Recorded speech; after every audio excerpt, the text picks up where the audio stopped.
మీ ఇంట్లో మొదటి కోటీశ్వరుడు మీరే అవ్వాలనుకుంటున్నారా? ఈ ఫైనాన్షియల్ వెబినార్ లో ఇప్పుడే జాయిన్ అవ్వండి.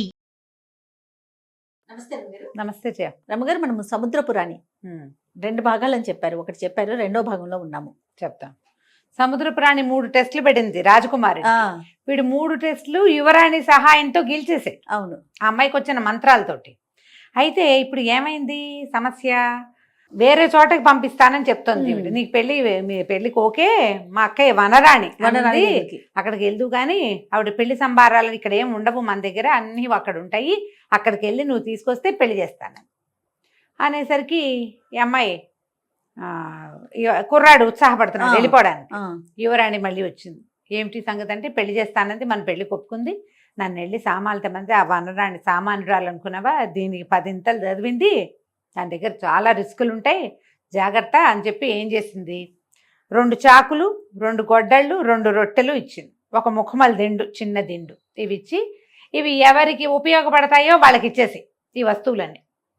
తర్వాత ఆ వనరాణి దగ్గరికి వెళ్ళాక అక్కడ పెద్ద పాము ఉంటుంది. ఈ దిండుని దాన్ని ఎత్తికింది పెట్టు. తర్వాత కూర్చో అంటుంది.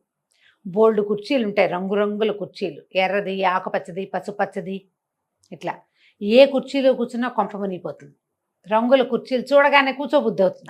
పొరపాటును కూడా కూర్చోద్దు. ఎర్ర దాంట్లో కూర్చుంటే రక్తం కక్కుంటావు, నీలం దాంట్లో కూర్చుంటే నీళ్ళు వచ్చి ముంచేస్తాయి, పచ్చ దాంట్లో కూర్చుంటే మంటలు లేస్తాయి, ఇంకో దాంట్లో ఇంకొకటి, మొత్తం అన్ని కుర్చీలు ప్రమాదకరమే. ఒక మూలగా పాత నల్లటి కుర్చీ ఉంటుంది, పోయి అందులో కూర్చో, ఏమైనా పెడితే పొరపాటును కూడా తినద్దు అని చెప్పి సరేనన్నాడు.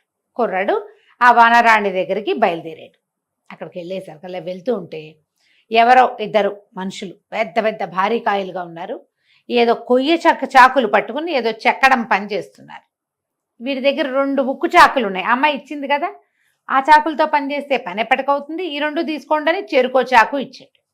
వాళ్ళు చాలా థ్యాంక్స్ చెప్పారు. ఎక్కడికి వెళ్తున్నావు అన్నాడు. వనరాణి దగ్గరికి వెళ్తా అంటే వెళ్ళు అన్నారు. ముందుకెళ్తే 2 మనుషులు పెద్ద భారీ కాయలు చెట్లు కొడుతున్నారు. కానీ వాళ్ళు కొట్టేది గొడ్డళ్ళు, కొయ్య గొడ్డళ్ళు. ఆ కొయ్య గొడ్డలతో ఎన్ని దెబ్బలు కొడితే కొమ్మలు విరుగుతాయి, కొట్టి కొట్టి వాళ్ళ దుంప తెగిపోతుంది, కొమ్మలు విరగట్ల. ఈ అబ్బాయి ఏం చేశాడు, తన దగ్గర 2 ఉక్కు గొడ్డళ్ళు ఉన్నాయి కదా, అవన్నీ మోసుకెళ్ళటం ఎందుకు, వాళ్ళకు ఉపయోగపడతాయి, ఎవరికి అవసరమైతే వాళ్ళకి ఇమ్మందిగా చెరుకో గొడ్డలు ఇచ్చాడు. వీటితో పని చేసుకోండి అంటే వాళ్ళు ఇట్లా కొట్టి చూశారు, టపాటపా కొమ్మలు తెగిపోతున్నాయి. గొడ్డలు ఉక్కుదైతే ఎంత పని చేస్తుంది. వాళ్ళు కూడా థ్యాంక్స్ చెప్పారు. ముందుకెళ్తే ఒక పెద్ద కోటలాగా కనపడుతుంది. తలుపులు గేట్లు అవి తెరిచి ఉన్నాయి. ఆ గేటు దగ్గరికి వెళ్ళేసరికి ఒక తోడేలు, ఒక ఎలుగుబంటి గుర్రని గురువుతూ ఒక రకంగా శబ్దాలు చేస్తూ మీదకి వచ్చింది. ఈ అబ్బాయి ఏం చేశాడు, 2 రొట్టెలు ఉన్నాయిగా, ఓ రొట్టె తీసి 2 ముక్కలు చేసి చెరుకోటి ఇచ్చాడు. తోడేలు ఒక రొట్టె ముక్కని, ఇక ఎలుగుబంటి ఓ రొట్టె ముక్కని పుచ్చుకుని లోపలికి పోయింది. వీడు పోయి తలుపు కొట్టాడు. తలుపు కొడితే ఆవిడ ఉత్తరం రాసింది, సముద్రపురాణి రాసిన ఉత్తరాన్ని ఈ వనరాణికి ఇచ్చాడు. ఆవిడ చక్కగా ఉంది. మామూలుగా సముద్రపురాణి ఎట్లా ఉంది, పాపిష్టి మొహం, భయం వేసేలాగా ఉంటుంది. కానీ ఈవిడ బాగుంది, కానీ శక్తులు ఎక్కువ, బుద్ధి అసలు మంచిది కాదు. సరే, ఆ ఉత్తరం చదువుకు, ఓహో మా తమ్ముడు చెల్లెలు పంపించగా వచ్చావా, పెళ్లి సంబారాలు ఇవ్వాలి నీకు, నేను తెచ్చిస్తాను అలాగేనని. సరేనని కూర్చో అనగానే చూసేసరికి అన్ని కుర్చీలే. అటు ఇటు చూస్తే ఒక మూలకి పాత నల్లటి కుర్చీ కనపడింది. వీడి కుర్చీలన్నీ దాటుకుంటూ పోయి ఆ నల్ల కుర్చీలో కూర్చున్నాడు. ఆవిడ గుండు మండిపోయింది. ఒక మొహం అనుకుని, ఉండు నీకేదైనా తినడానికి తెచ్చి పెడతాను అని చెప్పి ఓ పళ్ళెంలో ఓ లడ్డు పెట్టి పట్టుకొచ్చింది. ఈవిడ ఆ లడ్డు తెచ్చే లోపల కుర్రాడు ఏం చేశాడు, అక్కడ చూస్తే అక్కడ పెద్ద పాము చుట్టలు చుట్టుకుని తలకాయ ఇట్లా నేల మీదకి పెట్టుకుని పడుకుంది. ఆవిడ వెళ్ళి లడ్డు తెచ్చే లోపల దిండు తెచ్చాడు కదా, చిన్న ముఖమల దిండు, నీలం రంగుది, అది తీసుకుపోయి ఆ పావుని ఎత్తి కింద పెట్టాడు. ఆ పాము ఇటా తలకాయ సర్దుకుని ఆ దిండు మీద చక్కగా తల అంచి పడుకుంది. ఆవిడ ఏం చేసింది, పెళ్లి సంబారాలు తెస్తుంటాను బాబు, నువ్వు లడ్డు తినమ్మా ఈ లోపల అని లడ్డు పట్టుకొచ్చింది. సంబారాలు తేవడానికి ఆవిడ లోపలికి వెళ్ళింది. మళ్ళీ వీడి లడ్డూని జేబులో వేసుకున్నాడు. తినద్దని చెప్పింది కదా, జేబులో పెట్టుకున్నాడు. ఆవిడ వచ్చి చూస్తే లడ్డు లేదు. అంటే వీడు తినేశాడనమాట. ఆవిడకి నవ్వొచ్చి ఇదిగో సంబారాలు అని ఆ సంచి పెద్ద ఇంత మూట కుర్రాడు చేతిలో పెట్టింది. కుర్రాడు ఆ మూట పుచ్చుకుని గుమ్మం దాటుతుంటే పాము చూసేవా, చూడు కుర్రాడు వెళ్తున్నాడు, చూడు అంది. పాము చూడదు పెట్టదు. అప్పుడు ఈ రాణి చూసింది, దాని తల కింద దిండుంటే చచ్చిన లేవదా పాము, అర్థమైంది. నేల మీద ఉంటే తలకాయ లేపేసేది. ఆల్రెడీ వీడేం చేశాడు, దిండు పెట్టేశాడు. అక్కడ కొళ్ళు మండిపోయింది. ఓరిని వీడు తెలివిగా ఉన్నాడే అని అనుకుని వీడి తెలివితేటలు కావు ఇవన్నీ అనుకుంటూ తోడేలు ఎలుగుబంటి పట్టుకోండి వాడిని అని కేకలు పెట్టి తోడేలు ఎలుగుబంటి రెండు మళ్ళీ గురగరలాడుతూ మళ్ళీ దగ్గరకు వచ్చినాయి. ఈ అబ్బాయి దగ్గర ఇంకో రొట్టె ఉంది, మూట కింద పెట్టి జేబులోంచి రొట్టె తీసి చెరుకో ముక్క విరిచిచ్చాడు. మళ్ళీ అవి రెండు పుచ్చుకుని చెరుకో మూలకి వెళ్ళి నుంచున్నాయి. అవి ఏమీ లేదు, తోడేలు ఏం చేయాల, ఎలుగుబంటి ఏం చేయాల, కుర్రాడు అరుపులు వినిపించట్లా, తోడేలు ఎలుగుబంటి గురగురలు లేవు, అంటే అవి ఎంగేజ్ అయిపోయినాయి అనమాట. ఈవిడ ఇంకేం చేయాలో తెలియలా ముందుకెళ్ళిపోతున్నాడు. వీడు వెళ్తుంటే గట్టి గట్టిగా గొడ్డళ్ళు గొడ్డళ్ళు ఎక్కడన్నారా, వీడిని పట్టండి పట్టుకోండి కొట్టండి అని కేకలు పెట్టింది. వాళ్ళిద్దరూ తొంగి చూశారు, చెట్ల మీద నుంచి చూసేసరి కల్లా ఏముంది, కుర్రాడు నడిచెళ్తున్నాడు. ఇందాక తమకి మంచి గొడ్డళ్ళు ఇచ్చిన కుర్రాడు, వాడిని మేమెందుకు పట్టుకుంటాం మాకెందుకు అని మాట్లాడకుండా ఊరుకున్నారు. ఇంకా ముందుకు వచ్చాడు, ఎక్కడ చెక్కడం పని వాళ్ళు ఉన్నారా, చెక్కడం ఎక్కడన్నారా, వాడిని పట్టుకుంటారా అని కేకలు పెట్టి ఏమీ లేదు. ఈ లోపల ఆ కుర్రాడు బయటకు వచ్చాక చూసుకున్నాడు, ఆ జేబులో ఉన్న లడ్డు కొంచెం పెద్దదవుతోంది. ఏమిట్రా ఇది పెరిగినట్టుందని తీసి ఇట్లా బయట పెట్టేసరికల్లా అది చూస్తుండగానే వెలక్కాయంత అయ్యి తర్వాత గుమ్మడికాయంత అయ్యి ఢామని బేలింది.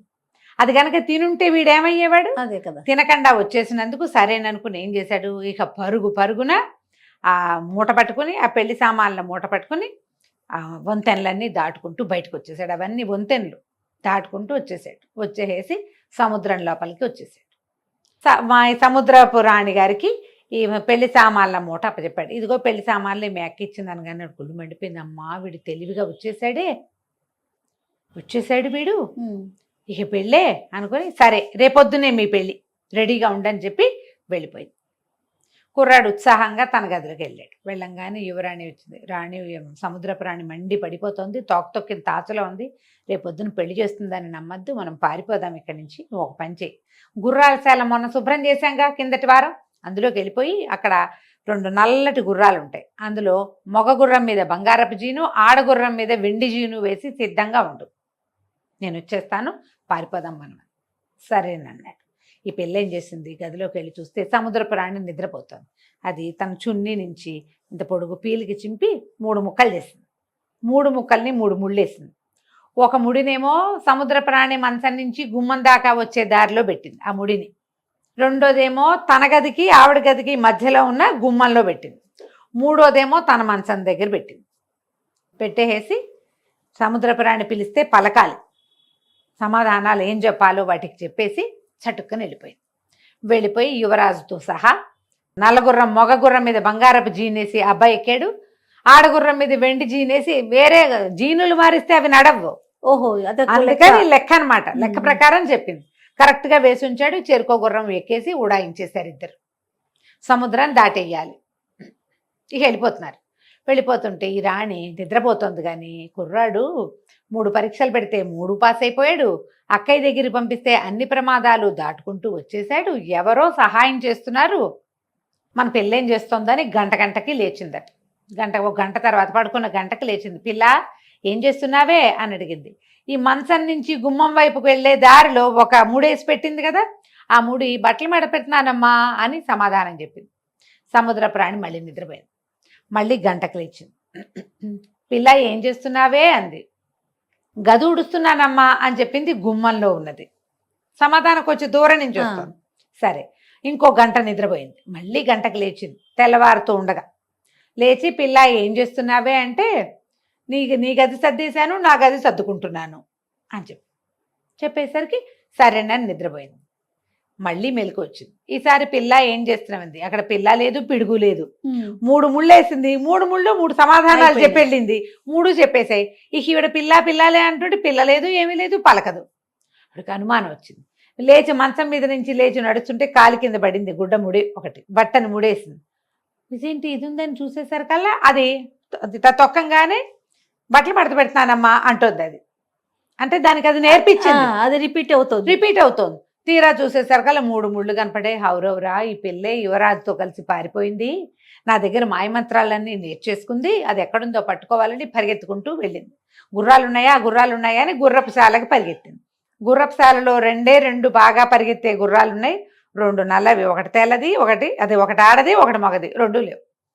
అంటే కుర్రాడు ఆ పిల్లతో కలిసి వెళ్ళిపోయాడు. ఆ అమ్మాయి ఎక్కతే పారిపోవాలా, కుర్రాడిని కూడా తీసుకుని పారిపోయింది. ఇంకా అక్కడి నుంచి అక్కడ కాసా కుర్రాడు ఒకటి ఉంటాడు, గుర్రాలు పనిచేసేవాడు. వాడిని కేకేసింది, ఒరే నా పొట్టేలు ఎక్కడుందో పట్టుకురా, నా పొట్టేలు ఎక్కి పరిగెత్తుకుంటూ వెళ్ళి జీవాలు ఏవి కనపడినా సరే పట్టుకురా అని పంపించింది. ఇక కాసా కుర్రాడు ఈవిడ సముద్రపు రాణి పొట్టేలు ఎక్కాడు. పొట్టేల మీద ప్రయాణం చేస్తుంది ఆవిడ. ఎక్కేసరికల్లా ఇక మన యువరాజు యువరాణి వెళ్తున్నారు కదా. ముందుకెళ్తుంటే అబ్బాయి అన్నాడు, ఏమిటి ఏదో తుఫాన్ వస్తున్న శబ్దం వస్తుంది, పెద్ద అల వస్తుంది, తుఫాన్ శబ్దం వస్తుంది. అంటే ఈ అమ్మాయింది, కాదు ఇది సముద్రపు రాణి ఎక్కే పొట్టేలు శబ్దం, నువ్వు కామ్గా ఉండు అని చెప్పేసి ఏం చేసింది, తాము ఎక్కిన గుర్రాలు రెండింటిని 2 పొదలుగా మార్చి తన్ని రాకుమారిని 2 చిట్టెలుకలుగా మార్చి ఆ పొద చుట్టూతా తిరగటం మొదలుపెట్టింది. ఆ పొట్టేల మీద వచ్చిన కాసా కుర్రాడు జీవాలు కనపడడం కోసం వెతుకుతున్నాడుగా. వాడికి 2 పొదలు, వాటిలో పైకి కిందకి తిరుగుతున్న 2 చిట్టెలుకలు కనపడ్డాయి. ఎలుకలే కదా, ఇంకే జీవాలు కనపడలేదని వెనక్కి వచ్చేసాడు. వచ్చేసి రాణికి చెప్పాడు, అమ్మా ఎవ్వరు లేరు, 2 ఎలుకలు కనపడాయంటే, ఒరే ఎలుకలే కదా అని వదిలిపెట్టావా, పట్టుకురారా, ఏ జీవం ఎలుకలు కనపడితే వదిలిపెట్టద్దు, పట్టుకొచ్చేసేమని. కాసా కుర్రాడు మళ్ళీ పరిగెత్తాడు. ఈ లోపల అక్కడ యువరాణి ఏం చేసింది, మళ్ళీ ఎలుకల నుంచి మనుషులుగా మారిపోయి గుర్రాలు రెండింటిని సిద్ధం చేసుకుని ఇంకా శరవేగంతో ముందుకెళ్ళిపోవటం మొదలెట్టి అది ఎక్కడ దాకా వెళ్ళిందో అక్కడ దాకా కాసా కుర్రాడు మళ్ళీ పొట్టేల మీద వచ్చేసరికి ఈసారి ఏం చేసింది, 2 చెట్లుగా 2 గుర్రాలని మార్చేసి 2 పిట్టలుగా తన్ని రాజకుమారుణ్ణి మార్చేసి. వీడు వచ్చి చూశాడు, పిచ్చుకలు కనపడుతున్నాయి, ఎలుకలు లేవు. అందుకని వాడు ఏం చేశాడు, ఎలుకల్ని కదా తెమ్మంది రాణి. మళ్ళీ వెనక్కి వెళ్ళిపోయాడు.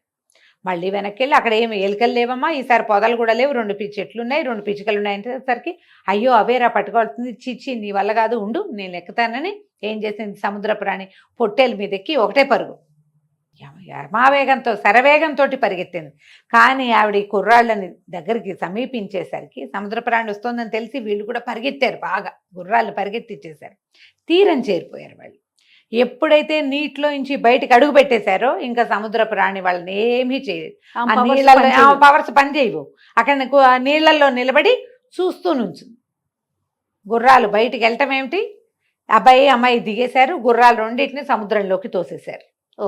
అవేమో మామూలుగా వాడి దారిన నడుచుకుంటూ పోయి సముద్రపు రాణి సమూహంలోకి వెళ్ళిపోయింది. వీళ్ళిద్దరూ బయటకు వచ్చేసారు. ఇంకా సముద్రపు ఆనవాళ్ళు కూడా వీళ్ళ దగ్గర లేవు. అదే ఆవిడవేం తేలా, తెస్తే కనుక బంగారపు జీను వెండి జీను ఆవిడవే. అవును, మళ్ళీ సమాధానం చెప్పాలి. ఇదివరకట్లాగానే ఆవిడ జీను ఆవిడకి అప్పచెప్పాలి, ఏదో గోల్ వస్తుంది. అందుకని ఇంకేమీ ఉంచుకోవాలి. అమ్మాయి అబ్బాయి మాత్రం బయటకు వచ్చారు. ఈ తీరం వెంబడి నడిచి నడిచి నడిచి నడిచి నడిచి చివరికి కుర్రవాడి యువరాజు యొక్క రాజ్యాన్ని చేరిపోయారు.